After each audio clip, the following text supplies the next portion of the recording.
అందరికీ నమస్కారాలు. గౌరవనీయులు సహచర మంత్రివర్గ సభ్యులు నారాయణ గారు, గౌరవ శాసనసభ్యులు శ్రావణ్ కుమార్ గారు, సిఆర్డిఏ కమిషనర్ గౌరవనీయులు భాస్కర్ గారు, అమరావతి కార్పొరేషన్ మేనేజింగ్ డైరెక్టర్ అయినటువంటి లక్ష్మీపార్సారథి గారు, ఈరోజు ఈ కార్యక్రమానికి వచ్చిన రైతు సోదరి సోదరులందరికీ, అదే మాదిరిగా పత్రికా విలేకరులందరికీ నమస్కారాలు, అభినందనలు, శుభాభినందనలు. ఒక చరిత్ర తిరగరాయడానికి మనం ఇక్కడ సమావేశమయ్యాం. నాకు బాగా జ్ఞాపకం. ఆ రోజు మీ నమ్మకం ఎంతంటే, ఇప్పుడే నారాయణ గారు చెప్పారు, ఆ రోజు నేను ఒక అమరావతి, ఒక రాజధాని, అప్పుడు పేరు కూడా లేదు, కొత్త రాష్ట్రం, అనేక సమస్యలు ఉన్నాయి, ఆర్థిక ఇబ్బందులు ఉన్నాయి, 16% లోటు బడ్జెట్తో ప్రారంభించాం, కూర్చోవడానికి కూడా ప్లేస్ లేకపోతే ఈ ఆఫీస్ ఉంటే ఈ ఆఫీస్ని సెక్రటరియట్గా కన్వర్ట్ చేసుకొని పని ప్రారంభించాం. హైదరాబాద్ నుంచి ఉద్యోగస్తులు రావాలంటే తాత్కాలికంగా అక్కడుంటే 10 ఏళ్ళు ఉండడానికి అవకాశం ఉన్నా హైదరాబాద్ నుంచి పరిపాలిస్తే శాశ్వతంగా ఈ ప్రాంతం అభివృద్ధి కాదనే ఆలోచనతో 2 ఏళ్లలోనే ఇక్కడికి రావాలని చెప్పి ప్రయత్నం చేసి ఆ రోజు నేను ఒక పిలిపిచ్చాను.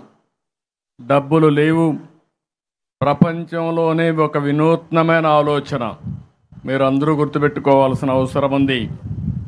హైదరాబాద్లో నేను మొట్టమొదటిసారిగా ఆలోచించినప్పుడు సికింద్రాబాద్, హైదరాబాద్ 2 నగరాలు ఉండేటివి. ఒక నగరం నిజాం డెవలప్ చేశారు, రెండో నగరాన్ని బ్రిటిష్ వాళ్ళు డెవలప్ చేశారు. అలాంటి సమయంలో నేను 3వ నగరానికి శ్రీకారం చుట్టినప్పుడు అక్కడుండే అనుకూలమైన పరిస్థితులన్నీ కూడా అధ్యయనం చేసి, ప్రభుత్వ భూములు ఎక్కువగా ఉంటే ఆ ప్రాంతంలో సిటీ కట్టడానికి ప్రారంభించాను. అదే ఈనాటి సైబరాబాద్.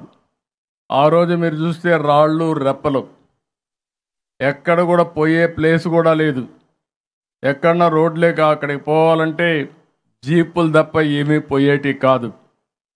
అలాంటి నగరాన్ని ఒక సుందరమైన నగరంగా 20 సంవత్సరాల్లో తీర్చిదిద్దిన ఘనత తెలుగుదేశం పార్టీదని చెప్పి కూడా నేను మీకు తెలియజేస్తున్నా. ఈరోజు దేశంలో నెంబర్ 1 సిటీ అది. ఎవరైనా ఉండాలంటే ఇష్టపడే నగరంగా తయారు చేశాం. ఒక ఔటర్ రింగ్ రోడ్ ఇక్కడే లక్ష్మీపార్సారథి గారిని ఒకరోజు పిలిచాను. ఆవిడ ఆ రోజు చూస్తే అర్బన్ డెవలప్మెంట్ అథారిటీ కమిషనర్గా ఉన్నారు. మా చైర్మన్ కూడా పిలిచాను, నువ్వు ఎక్కువ రాజకీయం చేయొద్దు, ఇక్కడ ఆవిడ అభివృద్ధి చేస్తుందని ఒక హైదరాబాద్ మ్యాప్ తీసుకొని ఒక రింగ్ వేసాను. పోయి ఫీల్డ్లో స్టడీ చేసుకొని రమ్మన్నాను. స్టడీ చేసుకొని వచ్చింది.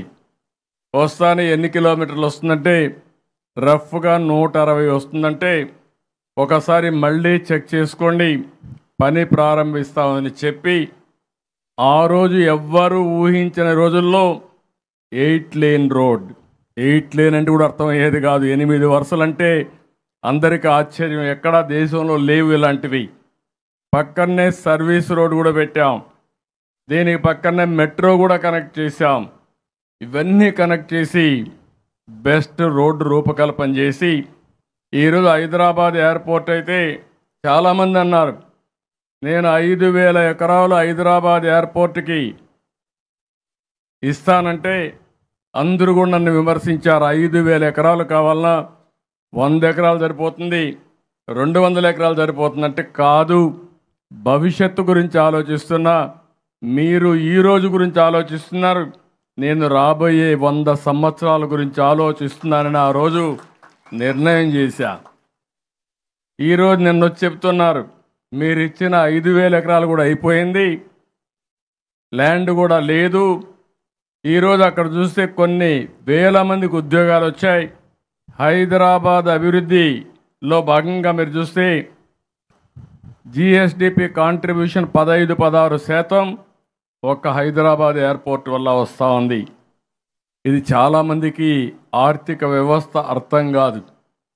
చాలామంది అంటూ ఉంటారు, ఏది చేసినా అడ్డంకులు చేయడం, విధ్వంసం చేయడం అలవాటైపోయి ఇష్టానుసారంగా మాట్లాడే పరిస్థితి వస్తుంది. ఆ సందర్భంగా నేనుండే రైతు అందరినీ, మిమ్మల్ని అందరినీ మనస్ఫూర్తిగా అభినందిస్తున్నా. ఆ రోజు నేను చూశాను, ఒక పిలిపిచ్చాను. ఆ పిలిపిస్తే 34,241 ఎకరాలు, దగ్గర 29,881 మంది రైతులు. ఒక్కరు కూడా కోర్టుకు పోకుండా నారాయణ గారి చాకచక్యం కూడా పనిచేసింది. అందరితో కలిశాడు, రాత్రింబగళ్ళు తిరిగాడు, మిమ్మల్ని నచ్చచెప్పాడు, వచ్చే లాభాలు చెప్పాడు. దానిపైన మీరందరినీ మెప్పించి ప్రపంచంలోనే నెంబర్ 1 ల్యాండ్ పూలింగ్లో భూమి సేకరించిన ఘనత అమరావతి నగరానికే దక్కింది. ఇది ఒక చరిత్ర. ఎందుకు నేను అంటున్నానంటే, నా మీద మీకు నమ్మకం ఉండొచ్చు, కానీ మీకు కూడా కుటుంబాలు ఉంటాయి, భవిష్యత్తు ఉంటుంది. వారసత్వంగా వచ్చిన భూమిది. మీ తాత ముత్తాత మీకు ఇచ్చారు. అలాంటి భూమి ఇవ్వాలంటే మీకు సెంటిమెంట్స్ ఉంటాయి. ఆ సెంటిమెంట్స్ అన్నీ పెట్టుకొని మా భవిష్యత్తు బాగుంటుంది, రాష్ట్ర భవిష్యత్తు బాగుంటుందని ముందుకొచ్చి ఇంత పెద్ద ఎత్తున భూమి ఇచ్చారు. ఇక్కడ ఈ భూమి వల్ల ఇంకొక పక్కన చూస్తే ప్రభుత్వ భూమి దగ్గర 15,167 ఎకరాలు ప్రభుత్వ భూమి వచ్చింది. ఇంకొక పక్కన 4,000-3,000 ఎకరాలు ల్యాండ్ అక్విజిషన్ కింద ముందుకెళ్ళాం. మొత్తం కలిసి 54,000 ఎకరాలు భూమి అమరావతికి సేకరించిన ఘనత తెలుగుదేశం ప్రభుత్వాన్ని. ఇచ్చిన ఉదారత మీదని చెప్పి కూడా నేను మీకు తెలియజేస్తున్నా. అయితే 5 సంవత్సరాలు మీరు ఆలోచించింది సమాజం కోసం ఆలోచించారు, సమాజ హితం కోసం ముందుకు పోయారు. కానీ గడచిన ప్రభుత్వం, ఒక మాటలో చెప్పాలంటే ఇప్పటికి కూడా నేను డైజెస్ట్ చేసుకోలేకపోతున్నాను. అందరికంటే ఎక్కువ బాధ పెట్టింది అమరావతి రైతాంగాన్ని బాధ పెట్టారు. ఈ సందర్భంగా ఇక్కడుండే మా రైతు మహిళలందరినీ మనస్ఫూర్తిగా అభినందిస్తున్నా, ధన్యవాదాలు తెలియజేస్తున్నా. వీరోచితంగా పోరాడారు. రాణి రుద్రమదేవి కంటే ఇంకా ఎక్కువగా పోరాడారు, పౌరుషంగా పోరాడారు. ఎంత అణగదొక్కితే అంత రెచ్చిపోయారు. అనుకున్న లక్ష్య సాధన కోసం ముందుకు పోయారు. రాష్ట్రాన్ని మెప్పించారు. ప్రజల్ని ఎక్కడికక్కడ వాస్తవాలు చెప్పి జరిగిన అన్యాయాన్ని మీరు చెప్పగలిగారు. మీరు పడిన ఇబ్బందులు నేను చూశాను. నేను కూడా మీకోసరం, మీ ఉద్యమం కోసం జోలి బట్టి డబ్బులు వసూలు చేసి మీకు ఆర్థిక సహాయం చేశాను. ఎక్కడికక్కడ చైతన్యవంతులు చేశాం. కానీ ఆ ప్రభుత్వం అణగదొక్కే ప్రయత్నమే చేశారు.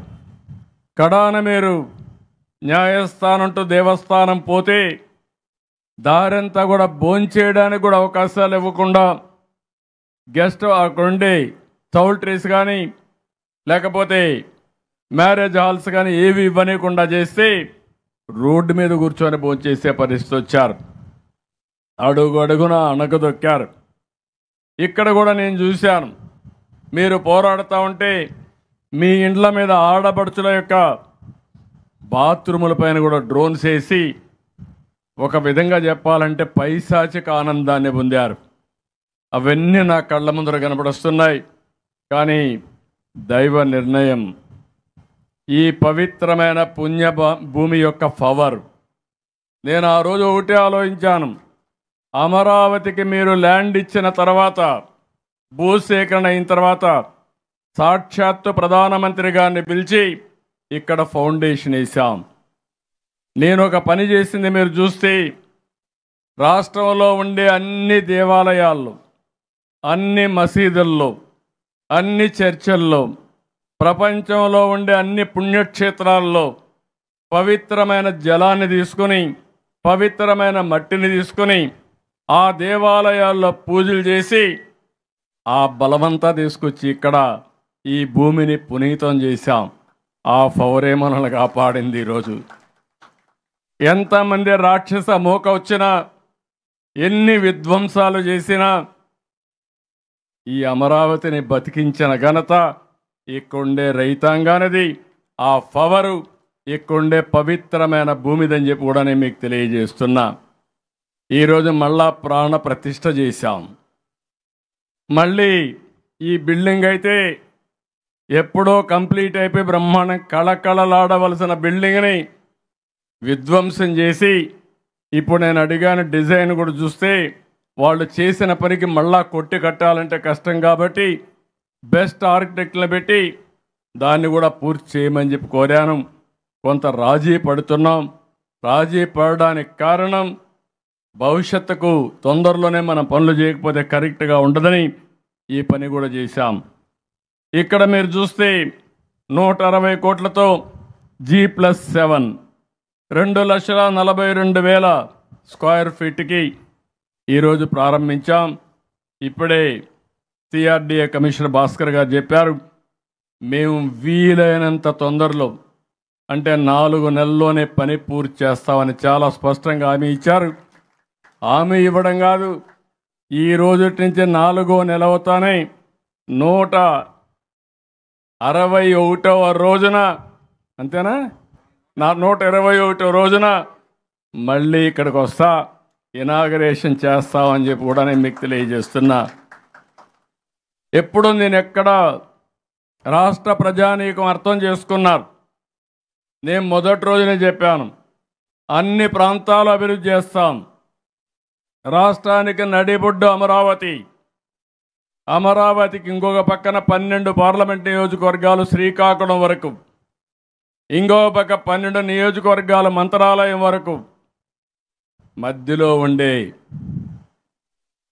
ఒక నియోజకవర్గం గుంటూరు పార్లమెంటు, అదే అమరావతి రాజధాని.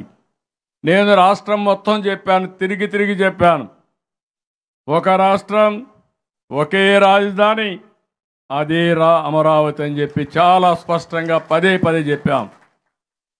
విశాఖపట్నానికి వెళ్ళి వీళ్ళు కావాలని మభ్య పెడితే మీ ఆమోదంతో నేను చేశానా లేదా అని చెప్పి మన రాజధాని ఏదంటే అమరావతి మన రాజధానిని విశాఖపట్నంలో చెప్పించా, కర్నూలులో చెప్పించానంటే అది ప్రజలకు ఉండే విశ్వాసం, నమ్మకం. ఇంకొక మాట కూడా చెప్పాను, విశాఖపట్నాన్ని ఒక ఆర్థిక రాజధానిగా చేస్తాం. కర్నూలులో మళ్ళీ హైకోర్టు బెంచే కాకుండా పరిశ్రమలు పెట్టి ఒక ఏదైతే మొదటి రాజధాని మన కర్నూలు నగరం, దాన్ని కూడా అభివృద్ధి చేస్తానని చెప్పాను.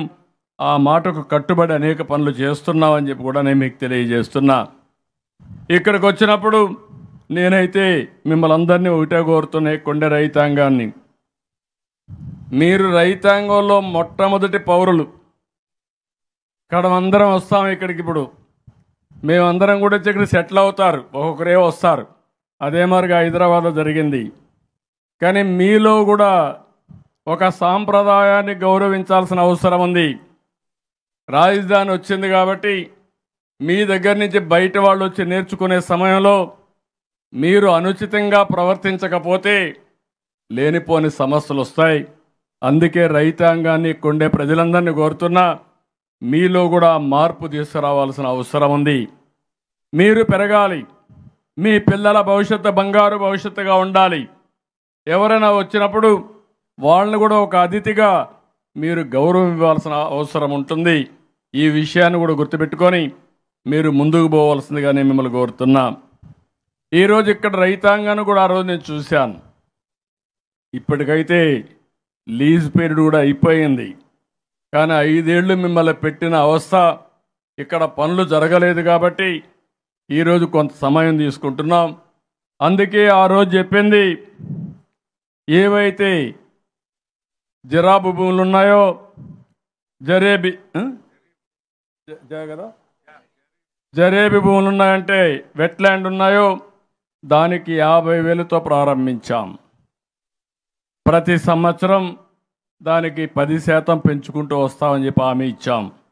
ఇప్పుడు 95,000కు చేరింది. అంటే దాన్ని 5 ఏళ్ళు ఇవ్వకుండా చేశారు. ఇప్పుడే నారాయణ గారు చెప్పారు. దీనిపైన ఒక ఇన్స్టాల్మెంట్ ఇచ్చారు. ఆ ఇన్స్టాల్మెంట్ కూడా 175 కోట్లు ఇచ్చారు. రెండో ఇన్స్టాల్మెంట్ నాకైతే ఖజానా మొత్తం ఖాళీ అయింది. గీక్కుంటా ఉన్నాం.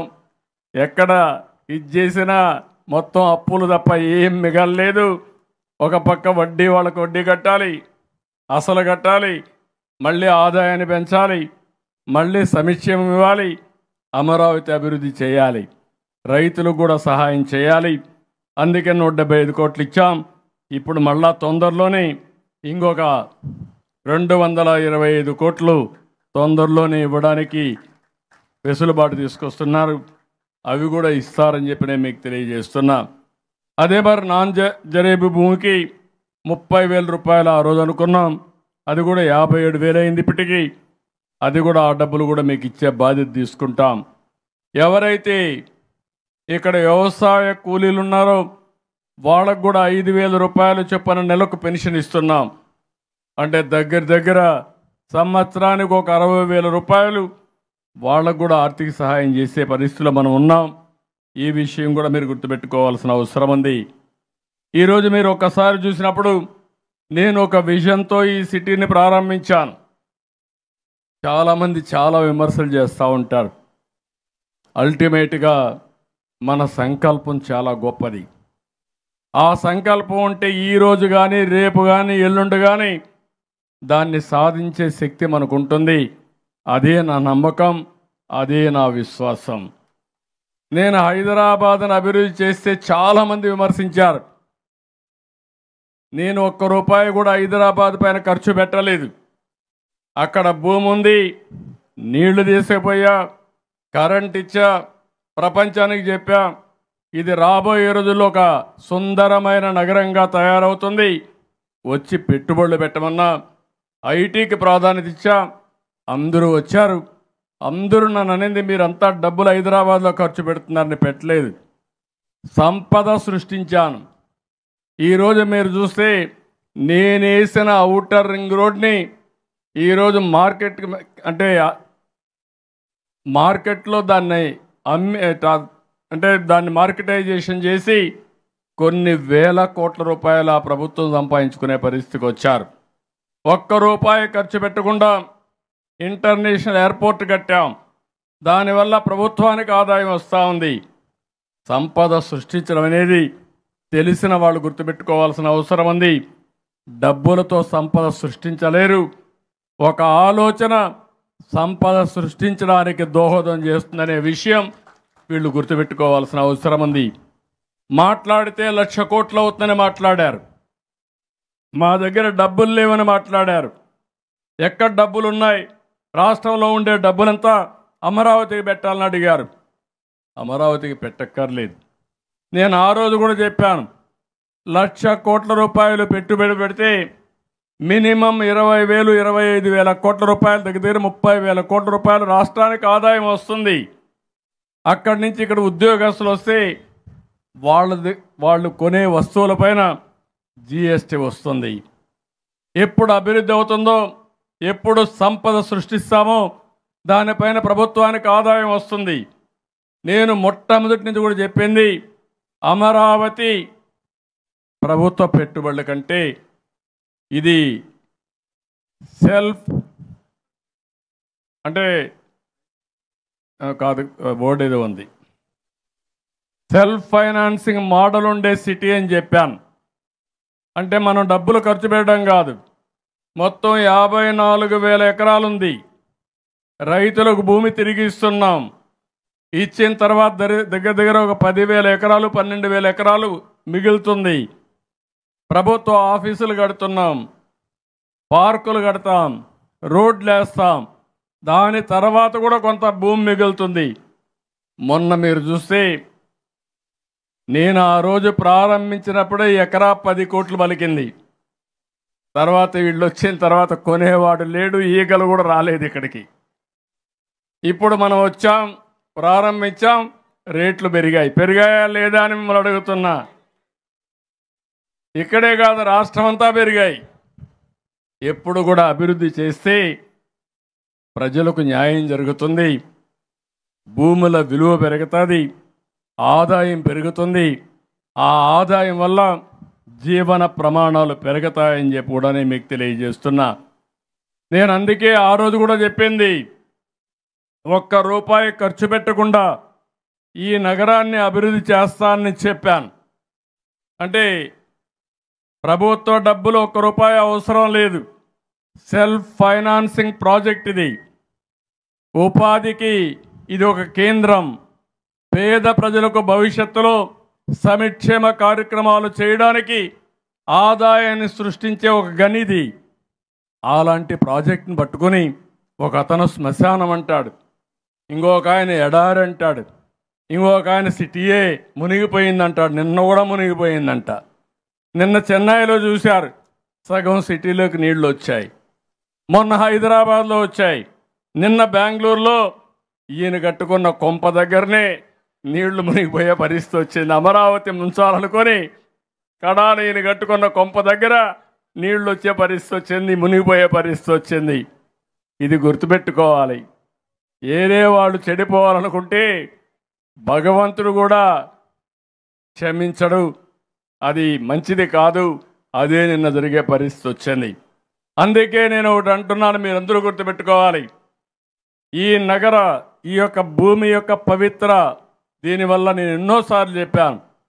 అమరావతి పేరు కూడా మీరు చూస్తే, నేను ఒకరోజు నేను లేచి రెడీ అవుతా ఉన్నప్పుడు రామోజీరావు గారు ఫోన్ చేశారు. ఆయన ఒక మాట చెప్పాడు, నువ్వు అమరావతి పేరు ఏం పెడతావో నాకు తెలియదు, మంచి పేరు ఆలోచించండి. నేను ఒక రీసెర్చ్ చేశాను, మా దగ్గర సమాచారం ఉంది. ఆ సమాచారం ప్రకారం చరిత్ర అంతా కూడా చూసిన తర్వాత కొత్తగా కట్టే రాజధానికి అమరావతి అనే పేరు సబబుగా ఉంటుందని ఆయన సూచించాడు. దానికి ఒక చరిత్ర కూడా అధ్యయనం చేశాడు. నేను ఆ చరిత్ర అధ్యయనం చేసి ఆయన ఇస్తే, నేను కూడా చూసిన తర్వాత ఫస్ట్ ఇంప్రెషన్ అమరావతి అనగానే నాకు కూడా చాలా నచ్చింది. తర్వాత నేను అడిగాను నా పక్కనుండే వాళ్ళందరినీ, వాళ్ళు మెచ్చుకున్నారు. దెన్ ప్రజల్లో పెట్టాం. 100% ఆ పేరు ఆమోదించారంటే ఇది దేవతల రాజధాని, ఒక స్వర్గం మారిగా దీన్ని తయారు చేసేదానికి అవకాశాలు ఉన్నాయి. అందుకని ఈ పేరు మనం నామకరణం చేశాం. ఈరోజు ఇక్కడికి వచ్చినప్పుడు మీరు చూస్తే ఈ ప్రాంతాన్ని ఒక్క ఎండ తప్ప ఇక్కడ అన్ని అనుకూలమైన ప్రదేశాలు ఉన్నాయి. ఇక్కడ దుబాయ్లో కూడా ఎక్కువ ఎండ ఉంటుంది, 55 డిగ్రీలు ఉంటుంది ఎడారి. ఒక సుందరమైన నగరంగా తయారు చేసుకున్నారు. అందుకనే ఇక్కడ మేము చూసినప్పుడు విశాలమైన రోడ్లు పెట్టాం, అండర్ గ్రౌండ్ పవర్ లైన్స్ పెట్టాం, అన్ని డక్ట్లు పెట్టాం. అదే సమయంలో నీళ్లు కూడా ఏవైతే ఈ యొక్క అండర్ గ్రౌండ్ పక్కనే డక్ట్స్ పెట్టి అందులోనే తీసుకుపోతున్నాం. ఇంకొక పక్క అన్నీ కూడా ఐసీటీ కానీ, కరెంటు కానీ, నీళ్లు కానీ, లేకపోతే మనకు డ్రైనేజ్ కానీ, ఫ్లడ్ వాటర్ కానీ, ఇవన్నీ కూడా మనం తీసుకున్నాం. బ్లూ అండ్ గ్రీన్ కాన్సెప్ట్తో వన్ ఆఫ్ ది బెస్ట్ సిటీగా తయారు చేయాలనుకున్నాం. కడాని ఇక్కడే లక్ష్మీపార్సారథి గారు ఉన్నారు, ఆవిడికి చెప్పాను, ఒక్కొక్క రోడ్లో ఒక్కొక్క కలర్ ఫ్లవర్స్ ఉండాలని చెప్పాను. నేను ఆ జపాన్కి పోయినప్పుడు చూశాను, ఆ కొండలు చూస్తే ఒక్కొక్క కొండలో ఒక్కొక్క ఫ్లవర్స్ ఉంటాయి. ఆ సిటీకి పోతే ఒక్కొక్క రోడ్లో ఒక్కొక్క ఫ్లవర్స్ ఉంటాయి. ఒక సీజన్ వస్తే బ్రహ్మాండంగా ఫ్లవర్స్ అని వచ్చి ప్రపంచం మొత్తం టూరిస్టులు వచ్చి ఆ సిటీలో ఉండే పరిస్థితి వస్తుంది ఆ సీజన్ని విట్నెస్ చేయడానికి. అలాంటి సుందరమైన నగరంగా తయారు చేయాలనేది నా ఆలోచన అని చెప్పి కూడా నేను మీకు తెలియజేస్తున్నా. ఇన్ని చేస్తే దుర్మార్గులు ఎన్ని చేయాలని చేశారు. కడాని ఇక్కడుండే మొరం కూడా దొంగిలించకపోయారు. రోడ్లు దువ్వేశారు, ప్లాట్లు కూడా దువ్వేశారు. ఇంకా ప్లానింగ్ కూడా చాలా బాగా చేశాం. సెంట్రల్ గవర్నమెంట్, కేంద్ర ప్రభుత్వం సెంట్రల్ విస్టా తయారు చేశారు. మందు కూడా అలాంటి బ్యూటిఫుల్ ప్లానింగ్ చేశాం. ఇది కానీ పూర్తయితే చాలా అందంగా వచ్చే పరిస్థితి వస్తుంది. అవన్నీ కంప్లీట్ చేస్తాం. ఇంకొక పక్కన మీరు ఇక్కడ చూసినప్పుడు దగ్గర మీరందరూ 1631 రోజులు ఉద్యమం చేశారు. చరిత్రలో ఒక రాజధానిని కాపాడుకోవడానికి ఇంత పెద్ద ఉద్యమం చేసిన ఏకైక సందర్భం అమరావతి పరిరక్షణ సమితి అని చెప్పి కూడా నేను మీకు తెలియజేస్తున్నా. అయితే విధ్వంసం పోయింది, ఇప్పుడు కన్స్ట్రక్షన్ ప్రారంభమైంది. అదే సమయంలో ఎప్పుడైనా సరే విధ్వంసం అనేది శాశ్వతం కాదు, అరాచకం అనేది శాశ్వతం కాదు. కానీ మనం చేసే మంచి పనులు శాశ్వతంగా ఉంటాయి. అదే ఈరోజు అమరావతికి జీవం పోసే పరిస్థితి వచ్చింది. ఇప్పటికే విట్టు పనిచేస్తూ ఉంది, ఎస్ఆర్ఎం పనిచేస్తూ ఉంది, అమృత యూనివర్సిటీ రెడీ అవుతుంది. అదే సమయంలో ఇంకా కొన్ని బెస్ట్ యూనివర్సిటీస్ మీరు ఒకసారి చూస్తే ఏదే ఎక్స్ఎల్ఆర్ఐ వచ్చే పరిస్థితికి వచ్చారు. ఇంకొక పక్కన bar council of India, Bengaluru law university ఎట్టయితే ఉందో అలాంటి లా యూనివర్సిటీ వచ్చే పరిస్థితి వచ్చింది. ఇంకొక పక్కన బిట్స్ పిలాని కూడా ఎవరైతే బిర్లా ఉన్నాడో ఆయన కూడా దాన్ని కూడా యాక్సెప్ట్ చేశాడు. అన్నీ తొందరలోనే ప్రారంభమవుతాయి. నేను ఆలోచించిన ఒకటి తెలియజేస్తున్నా. ఈరోజు ఇంకొక పక్కన మనం చూస్తే దీనివల్ల భవిష్యత్తులో చాలా నగరాలు డెవలప్ అవుతున్నాయి. కానీ భారతదేశం ఇంకా రాబోయే రోజుల్లో నిర్మాణం చేసే ఏకైక నగరం అమరావతి అనే విషయం మనం అందరం గుర్తుపెట్టుకోవాల్సిన అవసరం ఉంది. కనీస చరిత్రలో ఈ నగరమే ఉంటుంది. అలాంటి సుందరమైన నగరాన్ని మనం ఇక్కడ తీసుకెళ్తాం. బుల్లెట్ ట్రైన్స్ నెక్స్ట్ వచ్చేది సౌత్ ఇండియాకు వస్తుందంటే నేను ఒకటే చెప్పాను, సౌత్ ఇండియాకు వస్తే 4 సిటీస్ కవర్ చేయండి. హైదరాబాద్, బెంగళూరు, అమరావతి, చెన్నై 4 సిటీలు కవర్ చేస్తే 4 కోట్ల మంది కవర్ అవుతారు. పెద్ద 55 పనులకు టెండర్లు పిలిచాం. అవన్నీ కూడా ఈరోజు పనులన్నీ నిలిచిపోయాయి కాబట్టి మళ్ళా ఎస్టిమేట్స్ అన్నీ తయారు చేస్తున్నారు. వీళ్ళు చేసిన దుర్మార్గమైన కార్యక్రమంతో దగ్గర ఒక 7,000 కోట్ల రూపాయలు అదనంగా భారం పడే పరిస్థితికి వచ్చింది. 52,000 కోట్ల రూపాయలు అవుతాయి. ఆ 52,000 కోట్ల రూపాయలతో ఈ పనులు ప్రారంభిస్తాం. ఇప్పటికీ బ్యాంకులు ముందుకు వచ్చాయి. కేంద్ర ప్రభుత్వాన్ని మనస్ఫూర్తిగా మీ అందరి తరపున 5 కోట్ల ఆంధ్రుల తరపున అభినందిస్తున్నాను. దీనికి మళ్ళీ జీవం పోయడానికి కేంద్రం ముందుకొచ్చారు. 15,000 కోట్ల రూపాయల ఆర్థిక సహాయం ఇవ్వడానికి వరల్డ్ బ్యాంక్ కానీ మిగిలిన బ్యాంకులన్నీ కన్సార్టియంగా ముందుకు వచ్చాయి. ఆ డబ్బులు కూడా వాళ్ళు మనకు అందుబాటులో పెట్టారు. ఇది అవుతానే కూడా ఏం చేస్తామని చెప్పారు. అయితే ఈరోజు మనం ప్రారంభించింది ఎమ్మెల్యే ఎమ్మెల్సీ కోసం నిర్మిస్తున్న 12 టవర్లు, ఐఏఎస్ ఐపీఎస్ కోసం నిర్మిస్తున్న 6 టవర్లు, ప్రిన్సిపల్ సెక్రటరీస్ కోసం 90 క్వార్టర్లు, గెజిటెడ్ నాన్ గెజిటెడ్ అధికారుల కోసం 4 టవర్లు, నాన్ గెజిటెడ్ వారి కోసం 21 టవర్లు తలపెట్టాం. అవన్నీ పూర్తి చేస్తాం. అదే మరి న్యాయమూర్తుల కోసం 36, మంత్రుల కోసం 35 బిల్డింగ్ కూడా పూర్తి చేస్తాం. ఇవే కాకుండా ఏదైతే అసెంబ్లీ, అదే మరి సెక్రటరియట్, అదే మరి హైకోర్టు ఉన్నాయో అవి కూడా ప్రారంభిస్తాం. అవి కూడా పూర్తి చేసే బాధ్యత ఇక్కడ భాస్కర్ గారు ఉన్నారు. మీనమేషాలు లెక్కేస్తే లాభం లేదు. ఇక్కడ నారాయణ గారు ఉన్నారు. ఇద్దరికి చెప్తున్నా, ఎట్టి పరిస్థితుల్లో అనుకున్న లక్ష్యం అనుకున్న సమయంలో చేయాలి. 5 ఏళ్ళు విధ్వంసం జరిగింది. ఇప్పుడు మళ్ళీ పనులు ప్రారంభించాం. జెట్ స్పీడ్లో పనులు చేసి మళ్ళీ ఈ ప్రాంత అభివృద్ధికి మీరు ముందుకు పోవాల్సిన అవసరం ఉంది. అన్నీ కూడా ట్రాన్స్పరెంట్గా చేయండి. ఏ ఒక్కరు కూడా విమర్శించడానికి వీలు లేదు. అదే సమయంలో ఏ మాత్రం స్పీడ్లో రాజీ లేదని చెప్పి నేను మీకు తెలియజేస్తున్నా. 5 ఏళ్ళు సమయం పట్టింది. ప్రపంచంలో కొన్ని మార్పులు కూడా వచ్చాయి. మనం కూడా ఆ రోజు ఒక 30-40 సంవత్సరాల తర్వాత ఏమేమి ఉన్నాయో అవన్నీ తీసుకొచ్చాం.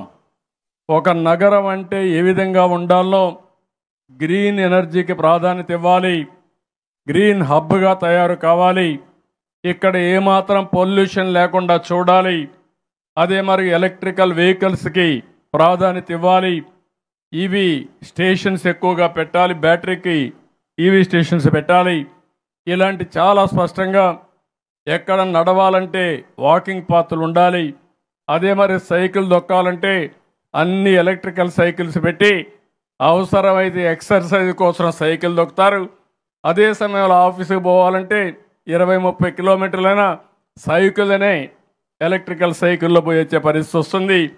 అది కూడా మీరు మళ్ళా స్టేషన్కి పెట్రోల్ బంకు పోవాల్సిన పని లేదు, ఇంట్లోనే ఛార్జ్ చేసుకుంటూ మీరు పుష్పక విమానాల మారిగా మన వాహనాలు మనం నడుపుకునే పరిస్థితి వస్తాయి. టెక్నాలజీ మారిపోయింది. నేను ఈ నగరాన్ని ఒక గ్రీన్ ఎనర్జీ హబ్గా తయారు చేయాలని, థర్మల్ కరెంట్ కాదు, రాబోయే రోజుల్లో మొత్తం కూడా గ్రీన్ ఎనర్జీ కరెంటే ఇక్కడ వాడాలని దానికి కూడా దోహదం చేస్తున్నాం. ఇవన్నీ వస్తే మనం అనుకున్నదంతా కూడా జరుగుతుందని చెప్పి నేను మీకు తెలియజేస్తున్నా. మ్యాక్సిమం 3 ఏళ్ళు మీకు టైం. 3 ఏళ్ల తర్వాత ఒక్క నిమిషం కూడా మీకోసం నేను వెయిట్ చేయను. ఇప్పుడు వెస్ట్రన్ బైపాస్ అయిపోయింది, ఆల్మోస్ట్ అలా అయిపోతుంది. ఈస్టర్న్ బైపాస్ ఇమ్మీడియట్గా కంప్లీట్ చేయాలి. ఇది ఒక చిన్న రింగ్ వస్తుంది. అవుటర్ రింగ్ రోడ్డు కూడా రావాలి. ఇక్కడి నుంచి మనం కలెక్ట్ చేసే క్రూషియల్ ఇన్ఫ్రాస్ట్రక్చర్ అంతా కూడా అవుటర్ రింగ్ రోడ్డు కూడా కనెక్ట్ చేసే పరిస్థితి రావాలి. దీనివల్ల ఈ ప్రాంతం అభివృద్ధి కాకుండా ఒక రీజనల్గా ఈ ప్రాంతంలో మీరు చూస్తే ఆ రోజు నేను డిజైన్ చేసినప్పుడే 8,603 కిలోమీటర్లతో రాజధాని ప్రాంతంగా గుర్తించాం. దీంట్లో 217 కిలోమీటర్లు రాజధాని నగర్ అనుకున్నాం. ఇందులో 16.9 చదరపు కిలోమీటర్లు పరిధిలో కోర్ క్యాపిటల్ అనుకున్నాం. ఇప్పుడు మనం కోర్ క్యాపిటల్లో ఉన్నాం. దీన్ని మొత్తం కూడా అభివృద్ధి కావాలంటే 183 కిలోమీటర్లతో అవుటర్ రింగ్ రోడ్డు వస్తుంది. దాన్ని కూడా మొన్న కేంద్ర మంత్రికి చెప్పాను. దీనివల్ల మీకు కూడా ఆదాయం పెరుగుతుంది, మీరు కూడా ముందుకు రమ్మన్నాం, వాళ్ళు కూడా ఒప్పుకుంటున్నారు. అది కూడా ఇయర్ మార్క్ చేస్తాం. ఇక్కడుండే రైతాంగం, అమరావతి రైతులు ఎట్టయితే స్ఫూర్తిదాయకంగా ముందుకొచ్చి విన్ విన్ సిచ్యువేషన్, రైతులు నష్టపోలేదు, ఉదారంగా ముందుకొచ్చారు, ప్రభుత్వానికి ఇచ్చారు, రాష్ట్ర భవిష్యత్తు కోసం నాంది పలికారు. దానివల్ల మీరు బాగుపడ్డారు, రాష్ట్రం అభివృద్ధి అయ్యింది. ఈ స్ఫూర్తితో ప్రతి ఒక్కరూ ముందుకు రావాల్సిందిగా విజ్ఞప్తి చేస్తున్నా. నాకు ఎలాంటి స్వార్థం లేదు. నా ఆలోచన ఒకటే, భారతదేశంలో ఆంధ్రప్రదేశ్ రాష్ట్రం నెంబర్ 1 రాష్ట్రంగా తయారు చేయడమే ధ్యేయంగా పెట్టుకొని నేను ముందుకు పోతున్నాను. మీరందరూ అర్థం చేసుకోవాలి. 5 కోట్ల మంది అర్థం చేసుకోవాల్సిన అవసరం ఉంది. ఇబ్బందులున్నాయి, ఆర్థిక వెసులుబాటు లేదు, కష్టాలున్నాయని నేను పారిపోయే పరిస్థితిలో లేను. ఆ రోజు ఒకటే మాట చెప్పాను ఎన్నికల్లో, ప్రజలు గెలవాలి, రాష్ట్రం మళ్ళీ నిలదొక్కోవాలి, పునర్నిర్మాణం చేయాలని చాలా స్పష్టంగా చెప్పాను. ఇప్పటికే అనేక సంక్షేమ కార్యక్రమాలు ఇచ్చాం, అభివృద్ధిని పట్టాలెక్కిస్తున్నాం. అందులో ఒక మెట్టు అమరావతి ఈరోజు CRDA ఆఫీసుని పునఃప్రారంభించడం. దీంతో అమరావతి పనులన్నీ పట్టాలెక్కి స్పీడ్ పెంచే పరిస్థితి తీసుకొస్తాం. పోలవరం నేను ఆ రోజు 72% పూర్తి చేసి పోలవరాన్ని నాశనం చేసి డయాఫామ్ వాల్ కూడా కొట్టుకుపోయే పరిస్థితి వచ్చింది. దానికి కూడా ఈరోజు 12,150 కోట్ల రూపాయలు కేంద్ర ప్రభుత్వం ఫేజ్ 1కి ఇచ్చారు. ఒక 10-15 రోజుల్లో అది కూడా ప్రారంభమవుతుంది. ఈ రాష్ట్రంలో నదుల అనుసంధానం చేస్తాం. నదుల అనుసంధానం చేసి గోదావరి, వంశధార, గోదావరి, కృష్ణ, పెన్నాను కలుపుతాం. ఇది చేయగలిగితే ప్రతి ఎకరాకు నీళ్ళు ఇచ్చే అవకాశం వస్తుంది. ఈ సంవత్సరం వరుణ దేవుడు కూడా కరుణించాడు.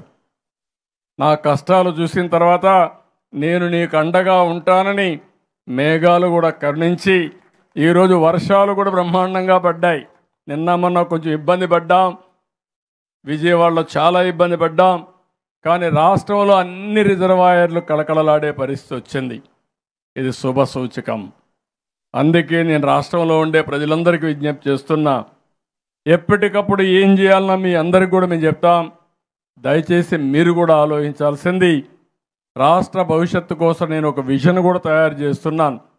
2047 ఏదైతే స్వర్ణ ఆంధ్రప్రదేశ్ విజన్ 2047 ఈరోజు 2024లో ఉన్నాం. 2000 కంటే ముందు విజన్ 2020 తయారు చేశాను నేను. ఆ రోజు చాలామంది ఎగతాళి చేశారు, 420 అన్నారు నన్ను. కానీ నన్ను 420 అన్న వాళ్ళు 420లుగా మిగిలిపోయి నా విజన్ మాత్రం బ్రహ్మాండంగా రాణించే పరిస్థితి వచ్చింది. హైదరాబాద్ నగరం ప్రపంచంలోనే ఒక బ్రహ్మాండమైన నగరంగా తయారైంది. అందుకే అంటున్నా, ఈరోజు నేను చెప్పేది 420లకు అర్థం కాదు, వాళ్ళు అర్థం చేసుకోలేరు. అందుకనే ఈరోజు నేను 2047 మళ్ళీ ఒక విజన్ తయారు చేస్తున్నాం. అంటే ఎగ్జాక్ట్గా స్వాతంత్రం వచ్చి 100 సంవత్సరాలు అవుతుంది. 100 సంవత్సరాల కంటే ముందు మనం బానిసలుగా ఉండి 100 సంవత్సరాలు ఉత్సవాలు జరుపుకునే సమయంలో ప్రపంచంలోనే భారతదేశం 1వ స్థానంలో 2వ స్థానంలో ఉంటుంది. ప్రపంచంలోనే తెలుగువారు అగ్రస్థానంలో ఉండాలని, భారతీయులు ముందుండాలని నా ప్రగాఢమైన ఆలోచన, ఆకాంక్ష. ప్రధానమంత్రి నరేంద్ర మోడీ గారు కూడా ఆ ధ్యేయంతో పనిచేస్తున్నారు. ఆయన కూడా వికసిత్ భారత్ 2047 విజన్ తీసుకొచ్చారు. దాన్ని ఏ విధంగా మీకు కూడా ఒకటే విజ్ఞప్తి చేస్తున్న, రాష్ట్రంలో ఉండే అందరికీ, ప్రతి ఒక్క కుటుంబం ఆలోచించండి. మేము రాష్ట్రాన్ని అభివృద్ధి చేసే బాధ్యత మేము ఆలోచిస్తాం. రోడ్లు ఎట్టుండాలి, మీరు పండించిన పంటలు ఎక్కడ అమ్మాలి, ఏం చేస్తే మీ ఆదాయాలు పెరుగుతాయి. అందుకే నిన్న కూడా ఒక మాట మాట్లాడాను, ప్రతి ఒక్క ఇంటికి ఒక పారిశ్రామికవేత్త ఉండాలని, ఒక ఎంఎస్ఎంఈ పెట్టాలని. ఒకప్పుడు నేను చెప్పాను, ప్రతి ఒక్క ఇంట్లో ఒక ఐటీ ప్రొఫెషనల్ ఉండాలని. ఈరోజు నేను ఆ రోజు చెప్పిన మాట విని చాలామంది బాగా చదివిస్తే అమెరికాకు పోయినా, ఆస్ట్రేలియాకు పోయినా, ఆఫ్రికాకు పోయినా, హైదరాబాద్, బెంగళూరు, ఏ సిటీకి పోయినా తెలుగు వాళ్ళే ఉన్నారంటే అది నేను చూపించిన చొరవ, అది నేను ఊహించినటువంటి విజన్ అని చెప్పి నేను మీకు తెలియజేస్తున్నా. అందుకే ఈరోజు నేను మళ్ళీ ఒక విజన్ ఇస్తున్నాను. దానికి కావాల్సిన అనుకూలమైన పరిస్థితులు మేము క్రియేట్ చేస్తాం. అది మీరు గుర్తుపెట్టుకోవాల్సింది, 1 ఫ్యామిలీ 1 ఎంటర్‌ప్రెన్యూర్. ప్రతి ఒక్క ఇంట్లో వ్యవసాయం చేస్తూనే ఇంట్లో ఒకరు ఒక చిన్న పరిశ్రమ, కనీసం చిన్న వ్యాపారం ఏదో ఒకటి చేసేట్టుగా చేయగలిగితే అది శాశ్వతంగా ఉంటుంది. ప్రపంచమే హద్దుగా మనం పనిచేయాలి. అందుకే మొన్న నేను ఒక మాట చెప్పాను, ఒకప్పుడు మనం అనేవాళ్ళం think globally, act globally, locally. అంటే థింక్ గ్లోబలీ అంటే ప్రపంచం మొత్తం ఎటు జరగడం చూసుకొని అవన్నీ మీ ఊర్లో మీరు అమలు చేయండి అని. ఇప్పుడు నేను చెప్పేది థింక్ గ్లోబలీ, యాక్ట్ గ్లోబలీ. దానికి కారణం మీరు చూస్తే మీ ఊర్లో కూర్చొని ప్రపంచానికి సేవలు అందించే టెక్నాలజీ వచ్చిందంటే అది ఈరోజు ఉండే పరిస్థితి. ఇంకొక మాట కూడా చెప్పాను, మన జనాభాను కూడా మనం మేనేజ్ చేసుకోవాల్సిన అవసరం ఉంది. ఇప్పుడు ఇవన్నీ జరుగుతున్నాయంటే 2047 వరకు మనకు డెమోగ్రఫిక్ డివిడెంట్ ఉంటుందంటే జనాభా యంగ్స్టర్స్ ఎక్కువ ఉంటారు. 2047 తర్వాత ఎక్కువ ముసలి వాళ్ళు ఉంటారు. ఇప్పుడు చాలా దేశాల్లో ముసలి వాళ్ళు ఎక్కువ అయిపోయారు. యూరోప్ కానీ, చైనా కానీ, జపాన్ కానీ అంతా ముసలి వాళ్ళు ఎక్కువ అయ్యారు, యంగ్స్టర్స్ తగ్గిపోయారు. ఇప్పుడు సౌత్ ఇండియాలో కూడా ఏజింగ్ ప్రాబ్లం వస్తూ ఉంది. అంటే ఇక్కడ మీ అందరికీ ఆడబిడ్డలు చెప్తున్నా, జీవిత కాలంలో ఆడబిడ్డలందరూ 2.1 బిడ్డలకు జన్మనిస్తే జనాభా స్టేబుల్గా ఉంటుంది. అంటే ఇద్దరు కంటే ఎక్కువ పిల్లల కంటే, ఇద్దరు కంటే తక్కువ కంటే జనాభా తగ్గిపోతుంది, ఎక్కువ కంటే జనాభా పెరుగుతుంది. కానీ ఈరోజు మన రాష్ట్రంలో 1.6కి వచ్చాం, 1.6కి వచ్చాం. ఇప్పుడే -4% డెఫిసిట్ అయిపోయింది. ఇంకొన్ని రోజులు పోతే 1కో లేకుంటే ఇంకా తక్కువకు వస్తే అందరూ ముసలోళ్ళే కనపడొస్తారు. ఇప్పటికే చాలామంది మన పిల్లలంతా వేరే దేశాలకు వెళ్ళిపోయి గ్రామాలు ఖాళీ అయిపోయి ఊర్లో వాళ్ళు పంపించిన డబ్బులతో భోంచేసే పరిస్థితికి వస్తున్నాం. భవిష్యత్తులో అది రాకుండా ఉండాలంటే ప్రతి ఒక్కరూ బాధ్యతగా గుర్తించాలి. మీరు చేసే పని మీకోసరమే కాదు, దేశం కోసం కూడా, సమాజ హితం కూడా. ఏ పనైనా చేసి డబ్బులు సంపాదిస్తాం, కానీ పిల్లలు కూడా ఉంటేనే, లేకుంటే జనాభా ఉంటేనే వాళ్ళ కోసం మనం పనిచేసే పరిస్థితి వస్తుంది. దీన్ని కూడా నేను ఒక ఉద్యమంగా తీసుకుంటున్నా. ఒకప్పుడు నేనే ప్రారంభించాను జనాభా నియంత్రణ. ఆ రోజు నేను అందరికీ చెప్పాను, మీరంతా ఎక్కువ పిల్లలు కనద్దండి, కంటే చాలా సమస్యలు వస్తాయి. నీళ్లు పెరగడం లేదు, గాలి పెరగడం లేదు, భూమి పెరగలేదు అని ఆ రోజు చెప్పాను. నా మాట విని మీరందరూ ఆ పని ప్రారంభించి 10 ఏళ్ళలోనే జనాభాను తగ్గించేశారు. ఇప్పుడు నా భయం అంతా ఏంటంటే జనాభా పూర్తిగా తగ్గిపోయే పరిస్థితికి వస్తూ ఉంది. ఒకప్పుడు 2 పిల్లల కంటే ఎక్కువ ఉంటే పంచాయతీల్లో పోటీ చేయడానికి వీలు లేదు, మున్సిపాలిటీలో పోటీ చేయడానికి వీలు లేదు, కోఆపరేటివ్ ఎలక్షన్స్ పోటీ చేయడానికి వీలు లేదు. ఇప్పుడు కొత్త చట్టం అది చేశాను, మళ్ళీ ఒక చట్టం తీసుకొస్తున్నా. 2 కంటే పైన పిల్లలు ఉంటేనే మీకు పోటీ కరువులు. మీరు ఇప్పుడు 2 కంటే తక్కువ పిల్లలుంటే మీరు పోటీకి అర్హత లేదు. ఇదే మాదిరిగా భవిష్యత్తులో మీ ఇంట్లో ఎక్కువ మంది ఉంటేనే ప్రభుత్వ సహాయం కూడా ఎక్కువగా ఉంటుంది.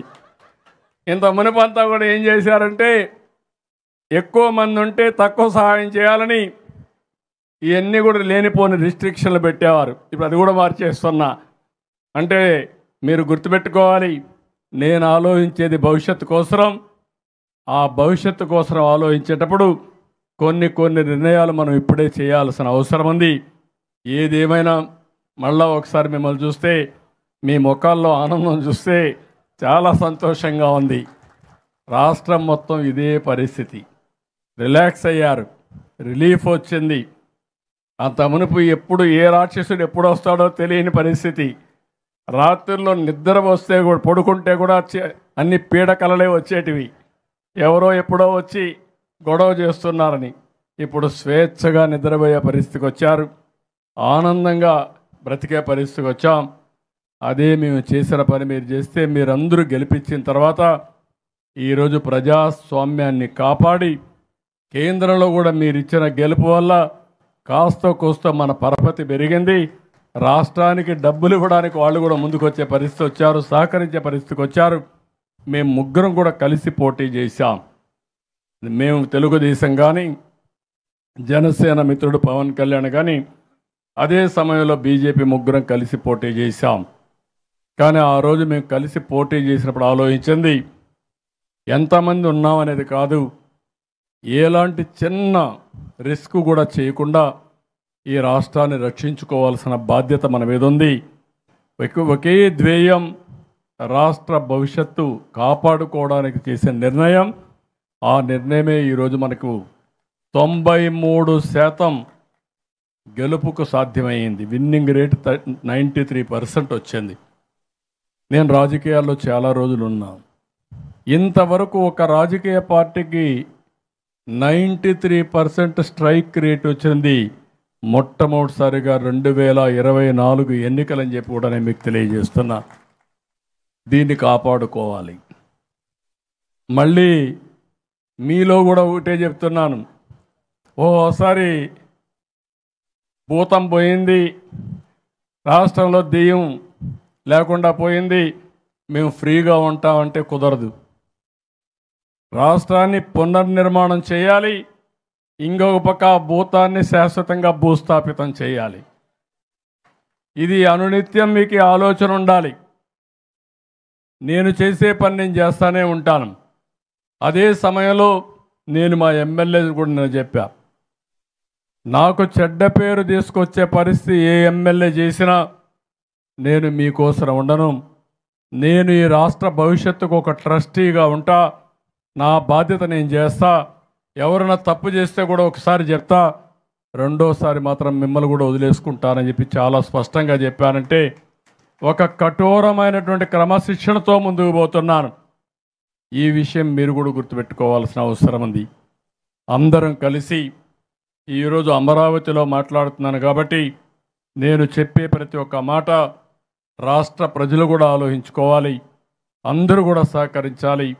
మనందరం కలిసి మళ్ళీ మన భవిష్యత్తే కాకుండా మన పిల్లల భవిష్యత్తు, రాష్ట్ర భవిష్యత్తు కాపాడుకోవడానికి ముందుకు రావాల్సిందిగా అందరినీ కోరుకుంటూ ఈరోజు మీరు చూపించిన చొరవకి, ఇంతవరకు మీరు చూపించిన స్ఫూర్తికి మనస్ఫూర్తిగా మరొక్కసారి అందరికీ ధన్యవాదాలు, అభినందనలు.